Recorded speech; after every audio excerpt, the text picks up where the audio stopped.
poor. AFLW shows Super W deserves patienceBy. Georgina RobinsonMarch 10, 2019, 6:38 p.m. NSW Rugby Chief Executive Andrew Hore says the AFLW is an example of a sport backing its women's game despite clear challenges and has urged Rugby to do the same with Super W. The New South Wales and Queensland women again showed they were classed above their Super W competitors Melbourne, the ACT and Western Australia with a thrilling interstate derby at Leichhardt Oval on Sunday afternoon.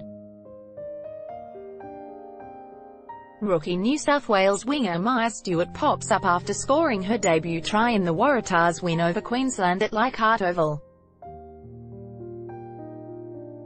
Credit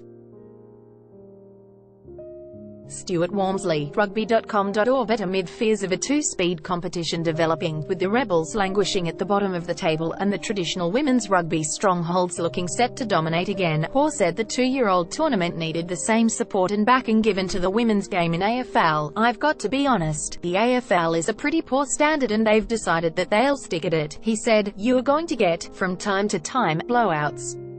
We've got to stick at it. Can't run away from these things." Hopefully in 4 or 5 years' time, the Rebels are very proactive in their schools. "If we get enough young ladies feeling aspirational about the game, this is a moment in time people will forget in 30, 40 years' time." Bust. Wallaroo Grace Hamilton carries for New South Wales at Leichhardt Oval on Sunday. Credit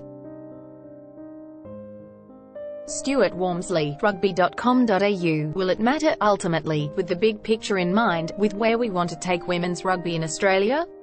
I probably think not. We're better to crack on, support the Rebels and keep ourselves strong as well, with a rowdy 2,500-strong crowd looking on at the beloved Inner West. Ground. New South Wales prevailed 15-12 over a tough Queensland to go to the top of the table with 2 rounds left before the playoffs. The Reds face the Brumbies at home next weekend before a final round bye, while New South Wales takes on Rugby were in Perth before hosting the Rebels in the fortnight. If the reigning premiers finish in top spot, they will host a home final. Loading Rebels showed they would not be written off after 2 scoreless thumpings, with an improved showing in their 38-10 loss to Rugby were on Saturday. The West Australians are not to be discounted at home against the Waratahs next week, but with well-established women's club competitions in Sydney and Brisbane and the bulk of the Wallaroos coming out of those 2 teams, some performance gaps are to be expected. Hore was joined by Queensland rugby boss David Hannam and longtime women's rugby advocate Kerry Chikarovsky at Leichhardt Oval.